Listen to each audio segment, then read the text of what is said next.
Oke, selamat pagi. Assalamualaikum warahmatullahi wabarakatuh. Kita hari ini saya perkenalkan, nama saya Hermanto Rahman. Jadi saya biasanya ngajar di Universitas Jember di Fakultas Ilmu Sosial dan Ilmu Politik, dan kesehariannya saya juga di Pusat Pemberdayaan Masyarakat LP2M Universitas Jember. Nah, pada bincang pagi ini, tema yang akan kita perbincangkan adalah terkait dengan SDGs desa. Nah, apa sih yang menarik dari tema SDGs desa ini? Nah, kita sudah tahu bahwa mungkin beberapa hari yang lalu, Pak Menteri Desa menyampaikan bahwa pembangunan tahun 2021, terutama pada penggunaan prioritas pembangunan dana desa, melalui Permen Desa nomor 13 tahun 2020, maka ada pergeseran orientasi. Kalau dulu itu adalah pembangunan, harapannya adalah bisa menyentuh pada persoalan-persoalan yang lebih luas. Nah, salah satunya di sini kemudian poin-poin yang diatur di dalam Permen Desa nomor 13 tahun 2020 itu adalah terkait dengan SDGs. Nah, itu. Nah, tentunya ini istilah baru, tentunya ini pasti menjadi banyak publik yang bertanya-tanya, apa sih sebetulnya SDGs itu? Dari istilah namanya saja itu adalah istilah nama yang mungkin agak awam didengar oleh masyarakat, terutama oleh perangkat desa. Nah, pada bincang kali ini tentunya mungkin kurang lebih 20 atau 30 menit ke depan, saya akan mencoba untuk menjelaskan sekilas apa itu SDGs desa atau apa itu SDGs sendiri. Nah, itu. Nah, harapannya ini nanti akan menjadi referensi yang mungkin bisa berguna bagi teman-teman, terutama beberapa perangkat desa, pegiat desa, dan juga beberapa masyarakat secara umum. Oke, saya akan mencoba untuk menjelaskan apa itu SDGs desa. Pertama adalah dari sisi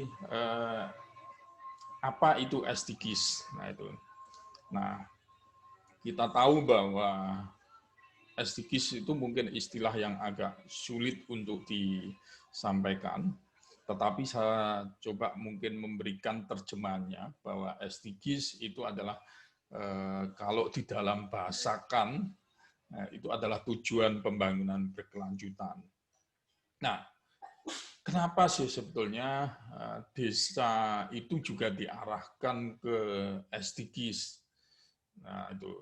Dan apa yang mungkin menjadi dasar ke depan ketika kita ngomong pembangunan desa, itu adalah tidak lepas dari tema SDGs. Nah, saya coba terangkan dulu SDGs itu sebetulnya dari sejarahnya itu seperti apa. Nah, itu. Nah, jadi dulu mungkin sebelum tahun 2015, pemerintah Indonesia itu dan hampir di beberapa negara berkembang itu menerapkan program yang namanya MDGs. Nah, jadi berbeda antara SDGs dengan MDGs. MDGs itu Millennium Development Goal. Jadi di situ, di MDGs itu adalah bagaimana kemudian tujuan pembangunan itu diarahkan pada 8 goal utama. Nah, 8 goal utama dan ada 18 target dan ada 67 indikator. Dan itu rata-rata MDGs itu diterapkan di negara-negara berkembang. Nah, pada tahun 2015 termasuk Indonesia dan beberapa negara dalam sidang umum PBB disampaikan bahwa perlu dilakukan perluasan terkait dengan tujuan pembangunan berkelanjutan. Maka salah satu perluasannya adalah bagaimana kemudian pembangunan berkelanjutan itu tidak hanya perspektifnya pada negara berkembang, tetapi juga pada untuk semua negara. Maka disitulah bahwa kerangka kerja pembangunan berkelanjutan itu bukan hanya dipersempit dalam melihat negara-negara yang berkembang, tetapi adalah kerangka kerjanya adalah melihat bahwa konteks pembangunan di semua negara. Nah, disinilah kemudian, maka kalau tujuan pembangunan pada sebelum tahun 2015 itu diarahkan pada 8 goal, maka tujuan pembangunan sekarang adalah mengarah kepada 17 goal. Nah, 17 goal ini yang nanti menjadi bagian dari visi pembangunan yang disepakati oleh beberapa negara, salah satunya adalah Indonesia. Nah, 17 goal pembangunan itu tidak lepas dari beberapa aspek pembangunan. Jadi 17 goal pembangunan itu adalah yang pertama yang harus kita pahami di sini adalah bahwa bagaimana kemudian kerangka kerja pembangunan di beberapa negara itu diarahkan pada 3 hal. Yang pertama adalah pembangunan yang sifatnya ekonomi, yang kedua adalah pembangunan yang sifatnya sosial, yang ketiga adalah pembangunan yang juga harus memperhatikan keberlangsungan lingkungan hidup.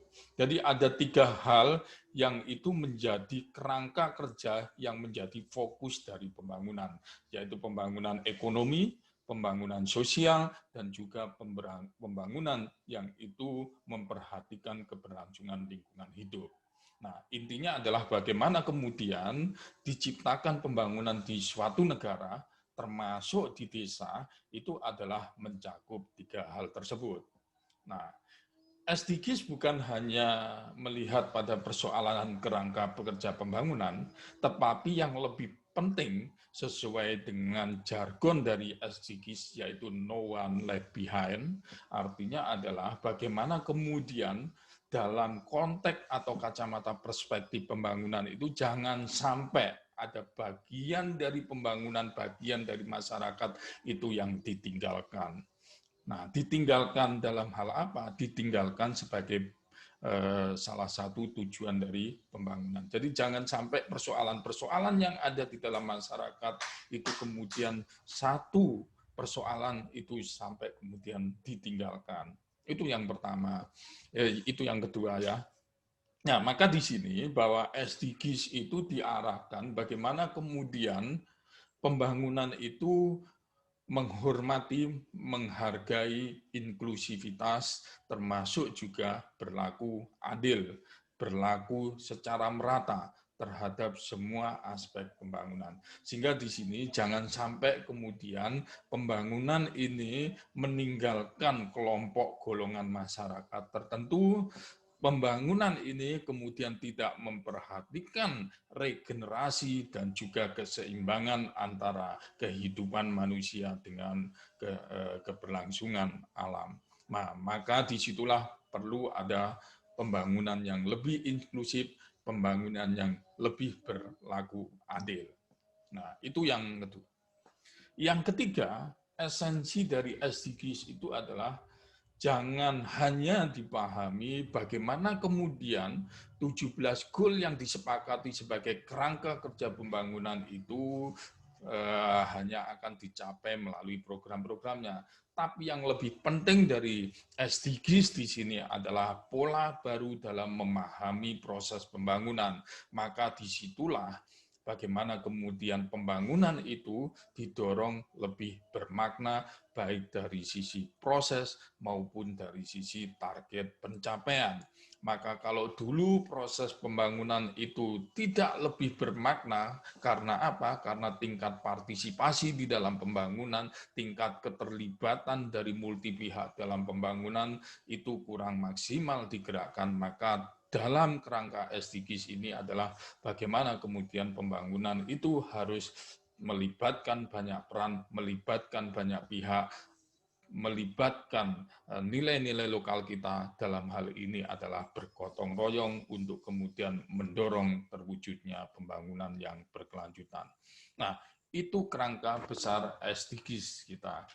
Nah, bagaimana kemudian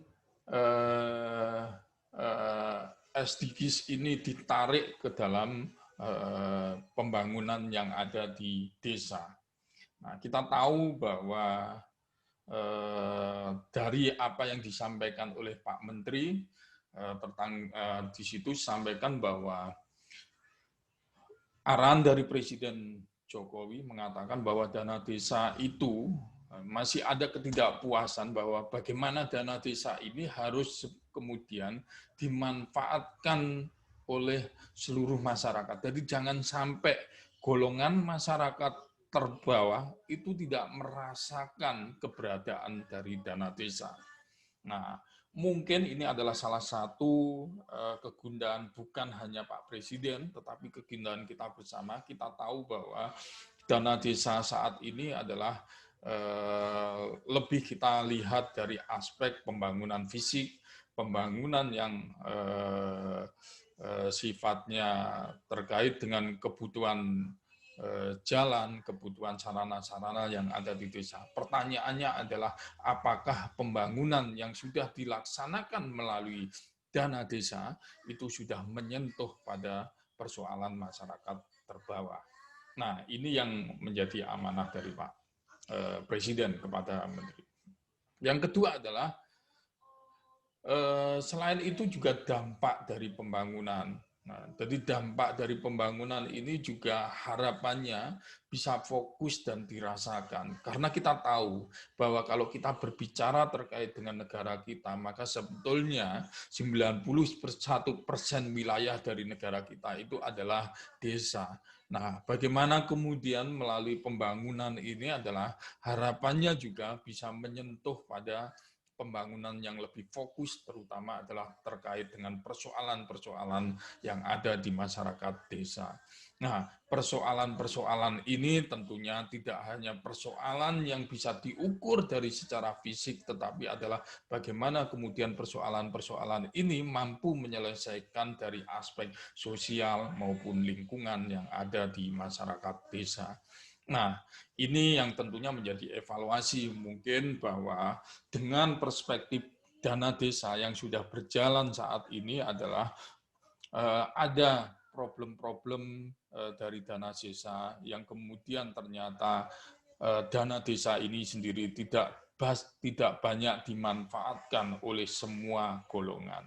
Nah, salah satu jargon dari SDGs itu adalah no one left behind. Jadi jangan sampai kemudian kue pembangunan itu hanya dirasakan baik kemanfaatannya maupun programnya oleh kelompok masyarakat tertentu. Tapi kalau bisa adalah bahwa pembangunan ini harus dirasakan oleh semua kelompok masyarakat, terutama dalam memecahkan persoalan yang ada di desa. Nah, inilah yang kemudian menjadikan bahwa prioritas dana desa itu diarahkan pada yang namanya SDGs. Nah, coba kita nanti akan kita bedah apa itu SDGs yang ada di desa. Nah, itu. Nah, jadi SDGs itu sebetulnya mengacu pada 5 prinsip atau keseimbangan terhadap 5 prinsip yang mendasar bagi manusia hidup di dunia. Jadi 5 prinsip yang pertama adalah ketika kita dalam hidup di dunia ini adalah yang pertama ada people. Jadi bagaimana kemudian pembangunan itu diarahkan pada aspek keseimbangan manusia. Jadi artinya fokus dari pembangunan itu adalah juga harus menyentuh pada fokus SDM, jadi pembangunan manusia. Yang kedua adalah planet atau bumi. Jadi pembangunan itu juga harus menyentuh pada keberlangsungan lingkungan. Dalam hal ini adalah bumi sebagai tempat hidup manusia. Yang ketiga adalah kemakmuran. Jadi bagaimana kemudian pembangunan ini harus kemudian didorong untuk pada kemakmuran, terutama pada masyarakat atau manusia yang hidup di dunia ini. Yang keempat adalah perdamaian. Jadi bagaimana pembangunan itu mampu mendorong keadilan dan juga mendorong terciptanya perdamaian yang ada di lingkungan hidup manusia. Dan yang kelima adalah kerjasama. Nah itu, jadi 5 aspek ini yang coba kemudian menjadi prinsip dasar untuk dijadikan sebagai tolak ukur dari pembangunan berkelanjutan. Jadi pembangunan jangan sampai kemudian meninggalkan aspek bumi, keberlangsungan lingkungan, dan pembangunan tidak akan berhasil kalau tidak ada dukungan kerjasama, dan juga pembangunan tidak akan kemudian memiliki rasa yang kuat kalau tidak tercipta yang namanya kemakmuran dan juga perdamaian. Artinya 5 prinsip mendasar ini yang harus diusung di dalam proses pembangunan berkelanjutan, terutama di desa. Nah, saya coba masuk juga di tingkat filosofisnya dulu, sebelum nanti teknis. Jadi kenapa kemudian SDGs ini menjadi penting? Kalau kita melihat SDGs itu dalam konsep piramida, maka di situ yang menjadi pondasi di dalam SDGs ini adalah bagaimana kemudian pembangunan itu menyentuh pada aspek manusianya atau people. Jadi di situ ada 10 goal yang kemudian diharapkan bahwa pembangunan itu harus menyentuh pada aspek manusianya. Nah, 7 goal, ada 10 goal ini yang kemudian itu kalau dalam konteks nilai-nilai keseimbangan hidup manusia berdasar pada nilai agama, disitulah kita mengenal yang namanya hablum minanas. Jadi pembangunan itu harus kemudian bagaimana mampu mencapai keseimbangan hidup manusia dalam hubungannya dengan manusia yang lainnya. Maka keseimbangan hidup manusia dalam hubungan dengan manusia lainnya di sini tidak lepas dari 10 hal yang akan diharapkan dari SDGs ini. Yang pertama adalah bahwa manusia bisa hidup seimbang adalah kalau kemudian bisa tidak adanya kemiskinan. Yang kedua adalah tidak adanya kelaparan. Yang ketiga adalah tentunya dijamin aspek kesehatan dan kesejahteraan. Yang kelima adalah tentunya harus dijamin nilai pendidikannya. Dan yang keenam adalah dijamin kemudian terkait dengan, yang kelima adalah terutama terkait dengan perempuan, dan yang keenam adalah terkait dengan sanitasi dan lingkungan. Yang ketujuh adalah terkait dengan energi yang bersih, dan juga ekonomi, dan yang seterusnya. Nah, jadi 10 goal terkait dengan SDGs ini adalah diarahkan pada pembangunan yang sifatnya kepada manusia. Nah, yang kedua adalah pembangunan itu juga harus diarahkan kepada keseimbangan alam. Maka disitulah kalau kita dalam keseimbangan hidup manusia berdasar nilai agama, kita mengenal yang namanya hubungan manusia dengan alam. Nah, di situ maka SDGs ini, pembangunan yang ada di desa harus diarahkan pada 5 hal yang itu menjadi visi pembangunan yang memperhatikan atau berwawasan kepada lingkungan atau alam sebagai representasi manusia, perhatian kepada alamnya atau hubungan manusia dengan alam. Nah, di sini ada 5 goal, dan tentunya di sini adalah goal 11 sampai goal 15. Nah, yang terakhir, puncak dari pembangunan di sini adalah maka di desa itu bisa terwujud yang namanya nilai-nilai damai dan nilai-nilai keadilan yang ada di desa. Nah, jadi kalau puncak keseimbangan hidup manusia berdasar nilai agama, maka disitulah terciptanya keadilan, terciptanya perdamaian itu adalah sebagai wujud untuk terciptanya hubungan manusia dengan Tuhannya secara. Jadi kita khalifah fil ard, manusia hidup di dunia ini adalah sebetulnya adalah bagaimana menciptakan pembangunan yang ada di dunia ini adalah pada satu titik puncak yang diharapkan, yaitu nilai pada aspek yang damai dan maupun keadilan. Jadi ada 3 prinsip pesan spiritual keseimbangan hidup manusia berdasar nilai agama, yaitu 1, hubungan manusia dengan manusia itu harus dijamin kualitasnya, hubungan manusia dengan alam, dan yang terakhir puncaknya adalah hubungan manusia dengan Tuhannya atau dengan Allah. Nah, dalam konteks SDGs ini juga ada 3 keseimbangan hidup yang akan dibangun di sini adalah bagaimana kemudian pembangunan itu diarahkan kepada aspek pembangunan manusianya, yang kedua adalah pembangunan diarahkan kepada pembangunan yang tercipta wawasan lingkungannya, dan yang ketiga adalah tentunya pembangunan itu akan menuju pada nilai spiritual, yaitu pembangunan yang adil dan damai. Nah, tentunya ini tidak akan lepas dari kunci utama dari pembangunan. Di situ dibutuhkan yang namanya kelembagaan dan juga kerjasama yang baik dari masing-masing aktor pembangunan. Nah, salah satunya yang ada di desa. Maka saya setuju ketika kemudian berbicara SDGs desa ini adalah dalam bingkai yang lebih filosofis, yang lebih luas dalam memaknai pembangunan yang nanti akan diarahkan kepada desa. Nah itu. Nah, cuman di sini yang harus dipahami ketika ngomong SDGs desa itu adalah jangan sampai kemudian terjadi yang namanya bias dalam memahami pembangunan. Nah, saya khawatir bahwa SDGs desa itu nanti akan kembali pada pola-pola bagaimana hanya untuk mencapai tujuan-tujuan atau program pembangunan yang diarahkan di desa, sebagaimana mandatori di dalam pemerintah desa. Tetapi yang lebih penting di sini adalah ruh dari pembangunan itu juga harus menjadi penting untuk dibangun di desa. Karena kalau tidak, maka bahwa pembangunan ini menjadi teralienasi atau pembangunan ini justru akan meninggalkan kelompok masyarakat tertentu.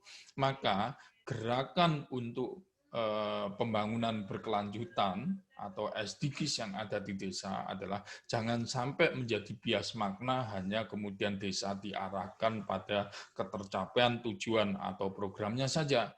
Tetapi yang lebih penting adalah bahwa pembangunan yang ada di desa di sini adalah harus kemudian dikonstruksi, didefinisikan ulang sebagai pembangunan adalah sebagai gerakan bersama, sebagai proses gotong royong bersama. Gotong royong bersama di sini maksudnya di mana adalah bahwa pembangunan itu harus dibangun dari relasi sinergisitas peran, fungsi, dan kemampuan dari para pihak. Maka kalau kita mendefinisikan di desa, di situ ada masyarakat desa, ada kemudian tokoh-tokoh masyarakat yang ada di desa, dan juga ada kemudian perangkat desa, dan juga pimpinan pemerintahan desa, dalam hal ini adalah kepala desa, BPD, dan memungkinkan juga ada unsur di luar dari masyarakat itu adalah dari swasta maupun dari donatur atau filantropi yang sebetulnya mempunyai visi juga untuk melaksanakan pembangunan yang ada di desa. Oleh karena itu, maka yang lebih penting dari SDGs di desa itu adalah bagaimana kemudian goal-goal dari pembangunan desa, sebagaimana yang kemarin diterjemahkan ada 18 goal, itu dibangun tentunya melalui semangat kolaborasi, semangat gotong royong dengan menggerakkan semua aktor yang mempunyai visi, komitmen dalam mendorong pembangunan yang ada di desa. Nah, ini yang lebih penting karena saya yakin bahwa yang berat untuk ngomong pembangunan berkelanjutan ini adalah bagaimana kemudian memastikan bahwa semua aktor pembangunan, semua orang yang mempunyai visi pembangunan terkait dengan desa, dia bisa terlibat, digerakkan bersama-sama untuk bergotong royong dalam membangun desa. Nah, Kenapa saya mengatakan berat? Nah, justru saya akan coba memulai dari problem dan tantangan SDGs ke depan. Kita tahu, kita evaluasi bahwa sekian tahun pembangunan dana desa melalui dana desa. Jadi kalau Undang-Undang Desa itu Undang-Undang Nomor 6 tahun 2014 dan efektif tahun 2015 dilaksanakan, dan ini sudah sekian tahun dana desa itu digulirkan, tapi realnya bahwa kita melihat salah satu tantangan dari SDGs desa, tantangan dari pembangunan yang akan dilaksanakan di desa melalui konsep pembangunan berkelanjutan adalah pertama, bahwa pembangunan selama ini diakui atau tidak hanya mengakomodir isu-isu tertentu.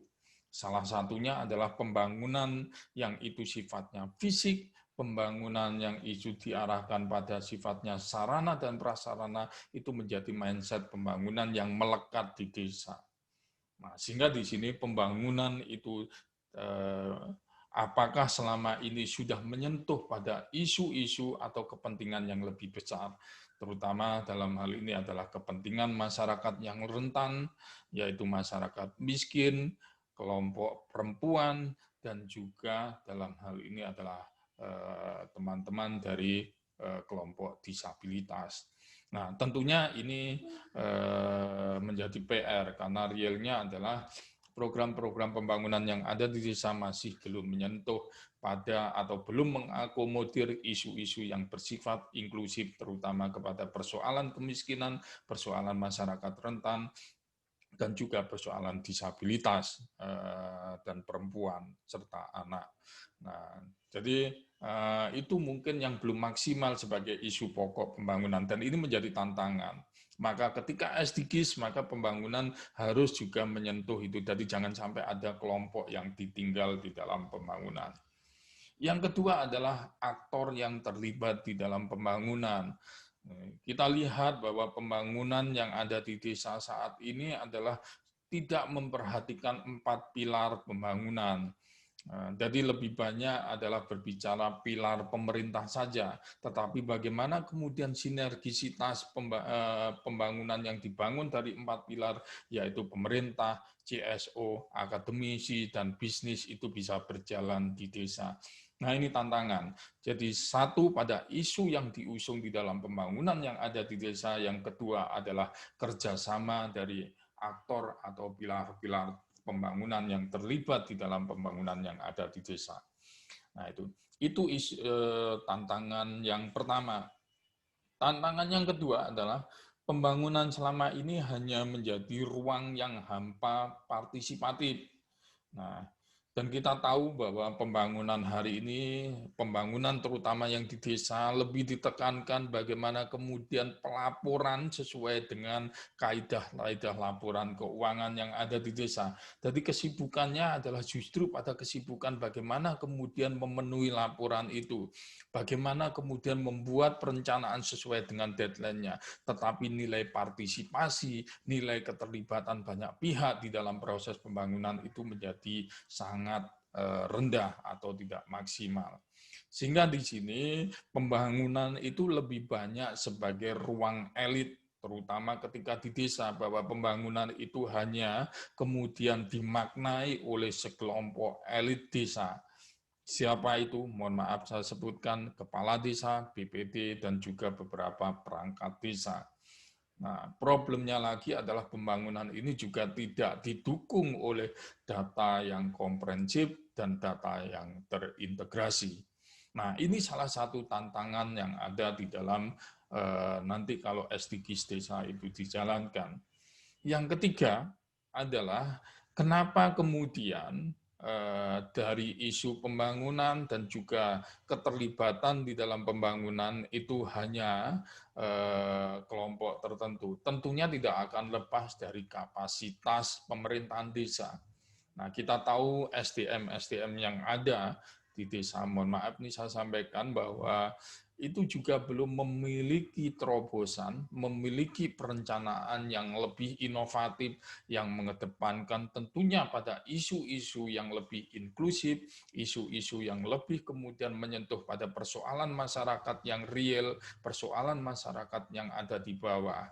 Dan tentunya di sini adalah karena tidak didukung oleh juga kapasitas SDM dari pemerintahan desa maupun perangkat desa.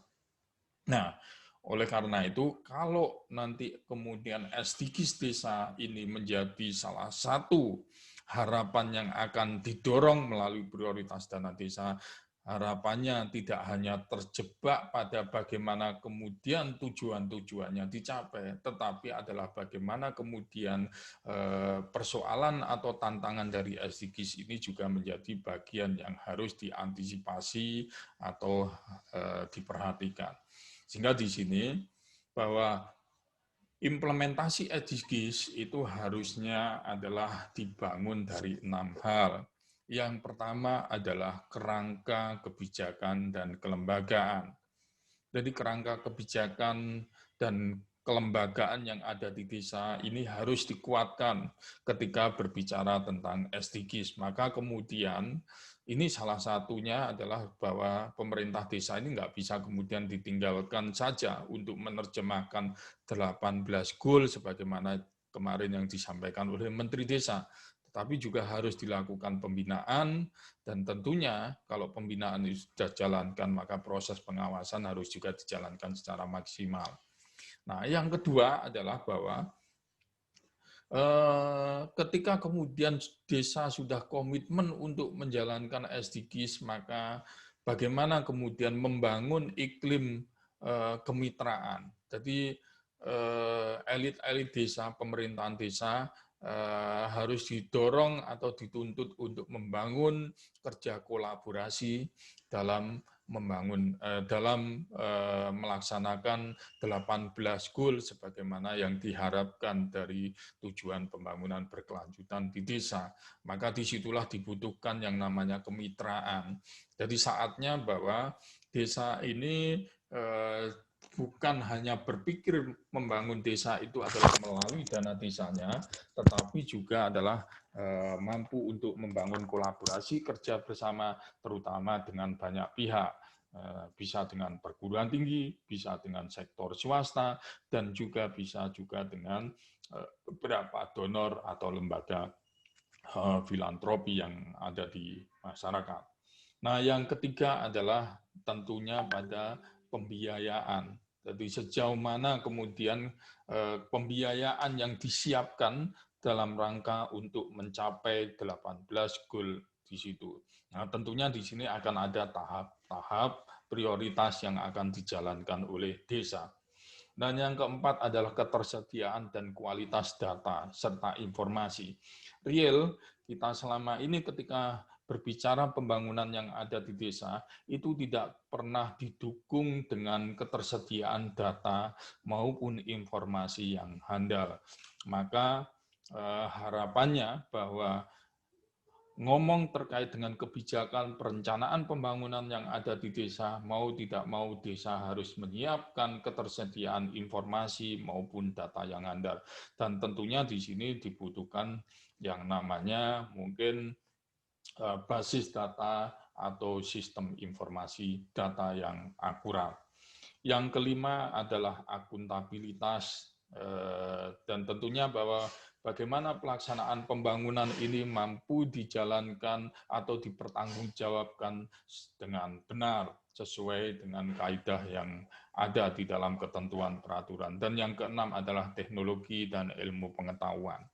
Nah, fokus perhatian ini yang tentunya harus disiapkan oleh desa. Dan tentunya di sini SDGs desa tidak hanya sekali lagi dilepaskan dengan bagaimana kerangka kerja pembangunan di desa hanya diarahkan pada tercapainya 18 goal sebagaimana yang kemarin disampaikan melalui Permen Desa. Nah, kita tahu bahwa setelah dana desa ini digulirkan, ternyata kan masih banyak lokasi desa yang sangat tertinggal, desa yang tertinggal. Nah, jadi sebaran desa yang tertinggal, meskipun ya agak berkurang, tetapi faktanya adalah masih ada beberapa desa yang tertinggal dan sangat tertinggal. Nah, kalau berbicara di Jawa Timur ini masih 361 desa tertinggal dan 1 desa sangat tertinggal, dan itu tersebar di 20 kabupaten. Nah, kita tahu bahwa salah satu ketertinggalan desa itu disebabkan karena faktor kemiskinan. Nah, sebaran kemiskinan ini juga kita tahu ada beberapa kabupaten yang memiliki tingkat kemiskinan yang tinggi. Nah, tingkat kemiskinan ini menjadi rentan kalau kemudian tidak diantisipasi, karena salah satu adalah masyarakat yang di atas garis kemiskinan ketika kemudian ditempa gejolak, dan kita tahu beberapa tahun ini kita mengalami bencana yang namanya pandemi COVID-19, ini juga akan rentan mendorong terjadinya yang namanya peningkatan penduduk miskin. Nah, ini salah satu tantangan juga ketika kita melihat ketertinggalan dari suatu desa, dan itu merupakan bagian dari fokus tujuan pembangunan berkelanjutan. Nah, kalau kita petakan terkait dengan pembangunan yang ada di desa dalam perspektif SDGs desa, maka ada roadmap yang menurut kita atau perlu dibangun di desa. Yang pertama adalah perencanaan pembangunan atau kebijakan pembangunan yang akan didorong desa akan menjadi kebijakan yang handal, yang sesuai kalau didukung oleh data yang valid. Maka PR SDGs desa ini adalah bagaimana kemudian desa menyiapkan data yang valid, terutama terkait dengan kemiskinan yang ada di desa. Itu yang pertama. Nah, maka basis data yang sudah kemudian kemarin ditetapkan DTKS dan data yang kemarin itu harus kemudian diverifikasi, kalau perlu dibangun kelembagaan yang selalu untuk melakukan validasi atau verifikasi berkenaan dengan data. Itu yang pertama. Yang kedua adalah bahwa kita tahu banyak program-program pembangunan yang itu tidak mampu diakses oleh masyarakat kita. Salah satu problemnya adalah karena kemudian persoalan legal identity. Dalam hal ini adalah dokumen kependudukan. Jadi banyak warga atau beberapa warga yang kemudian tidak mampu mengakses terkait dengan program-program pembangunan hanya karena persoalan dia belum terdata atau belum diakui sebagai warga yang kemudian sebagaimana ketentuan. Maka legal identity ini harus dipastikan bahwa semua penduduk di desanya harus memiliki legal identity. Nah, yang berikutnya adalah baru kita ngomong pada persoalan sosial dasar yang mencakup pada 10 goal manusia yang disampaikan itu, yaitu persoalan kesehatan. Tentunya di sini ketersediaan air bersih, sanitasi, kematian angka kematian ibu dan anak, kesehatan reproduksi, dan juga persoalan perkawinan usia dini ini harus menjadi perhatian dalam SDGs desa. Dan yang berikutnya adalah persoalan pendidikan, di mana di situ harus dilihat angka persoalan lama sekolah, angka akses masyarakat terhadap pendidikan. Dan tentunya di sini harus juga memperhatikan pada ketimpangan gender, dalam hal ini adalah terkait dengan persoalan perempuan dan akses kesetaraan perempuan, terutama dalam partisipasi pembangunan maupun dalam mengakses program-program pembangunan. Nah, ini yang menjadi penting juga diperhatikan ketika ngomong SDGs yang ada di desa. Dan yang terakhir adalah ketimpangan wilayah pedesaan. Maka di situ pelayanan pemerintahan desa, ketahanan ekonomi, kualitas lingkungan, dan kelawanan terhadap bencana itu juga harus menjadi perhatian terkait dengan desa. Nah, kerangka ini kadang-kadang tidak diperhatikan ketika ngomong pembangunan desa. Kita sering mengejar yang namanya ketimpangan wilayah pedesaan dengan kemudian kue dana desa, kue pembangunan desa hanya diarahkan pada aspek yang sifatnya fisik, tapi tidak mampu untuk berinvestasikan kepada persoalan kesehatan maupun pendidikan. Nah, ini yang harus diperhatikan. Nah, tentunya juga didukung dengan permasalahan lainnya, yaitu persoalan air bersih, persoalan BUMDes, dan lain-lain yang menjadi bagian dari pembangunan. Nah, untuk mencapai itu maka dibutuhkan yang namanya kolaborasi. Nah, itu. Nah, bagaimana bentuk kolaborasinya? Nah, itu. Yang pertama adalah bahwa SDGs desa ini tidak akan bisa dijalankan maksimal, maka harus ada pola kolaborasi bersama-sama antara pemerintah daerah, pemerintah desa, perguruan tinggi, JSO, dan lain-lain. Nah, tentunya kolaborasi di sini adalah bagaimana masing-masing pihak ini berperan dan berkontribusi di mana dan menjalankan peran apa. Nah, yang pertama adalah peran pemerintah daerah. Nah, peran pemerintah daerah ini adalah yang harus dilakukan adalah bagaimana menyediakan data, informasi, kebijakan, pembinaan, terutama berjalannya terkait dengan SDGs desa ini. Nah, jadi fasilitasi pembinaan dan juga kebijakan termasuk juga pemberian fasilitas data. Nah, itu. Yang kedua adalah pemerintah desa sendiri, yaitu jadi bagaimana juga melakukan yang sama, termasuk juga perguruan tinggi dan lain-lain. Nah, saya akan coba masuk bagaimana kemudian peran dari perguruan tinggi dalam hal ini adalah seperti saya ini. Jadi di perguruan tinggi itu ada tridharma perguruan tinggi, di mana tiga dharma perguruan tinggi ini adalah sebetulnya muaranya juga adalah bagaimana kemudian aktivitas baik dosen maupun mahasiswa digerakkan untuk membangun masyarakat, terutama yang ada di desa.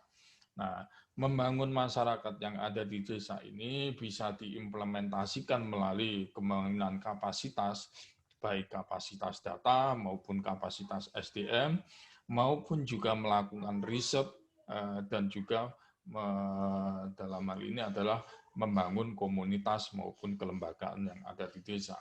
Jadi kalau kemudian diinterpretasikan, maka ada 5 tahapan yang mungkin bisa dilakukan dalam kolaborasi terkait dengan SDGs. Yang pertama adalah kolaborasi di dalam penguatan kelembagaan dan kebijakan. Yang kedua adalah kolaborasi dalam penyusunan perencanaan dan penganggaran pembangunan yang ada di desa. Yang ketiga adalah kolaborasi dalam mendorong aksi, dan yang keempat adalah kolaborasi di dalam pemantauan pencapaian serta kemudian melakukan manajemen dan advokasi berkenaan dengan desa. Nah, ini mungkin bagi Universitas Jember sudah ada beberapa proses yang bisa dilakukan, baik melalui pengabdian maupun melalui yang dilakukan oleh dosen maupun yang dilakukan oleh mahasiswa. Nah, bagaimana kemudian memulainya? Maka di sini ada pertama adalah ya pemerintah daerah atau pemerintah desa itu bisa membangun desain kolaboratif. Jadi bisa kemudian pemerintah kabupaten menyediakan kelompok sasaran status ketertinggalan, dan kemudian pemerintah desa dilakukan asesmen berkenaan dengan persoalan yang ada di lapangan, dan yang ketiga adalah membangun desain kolaboratif yang melibatkan banyak pihak di situ. tentunya adalah dosen, mahasiswa, filantropi maupun CSO. Nah, ini harus kemudian duduk dalam satu meja, melakukan diskusi, dan kalau perlu dibangun komitmen bersama-sama untuk kemudian mencapai pembangunan berkelanjutan. Nah, tentunya nanti akan diarahkan pada bagaimana bentuk SDGs desa yang akan dilakukan. Jadi kalau ibarat bangun rumah, maka di situ adalah fondasi rumah, data dan juga kolaborasi itu menjadi penting bagi desa untuk mendorong yang namanya SDGs desa. Baru kemudian membangun pilar-pilarnya. Maka pilar membangun SDM, membangun ekologi, dan juga tentunya nanti titik puncaknya adalah menuju desa yang damai, desa yang adil, dan tentunya desa yang unggul, terutama terkait dengan program-program yang ada di desa. Nah, ini yang mungkin perlu ini saya sampaikan di awal ketika mendiskusikan terkait dengan SDGs desa. Nah, tentunya pembahasan yang lebih spesifik tematik nanti akan kita diskusikan di perbincangan berikutnya. Nah, kita akan spesifik bagaimana SDGs desa terutama dalam pembangunan manusia. Saya pikir itu. Terima kasih. Salam Desa No One Left Behind.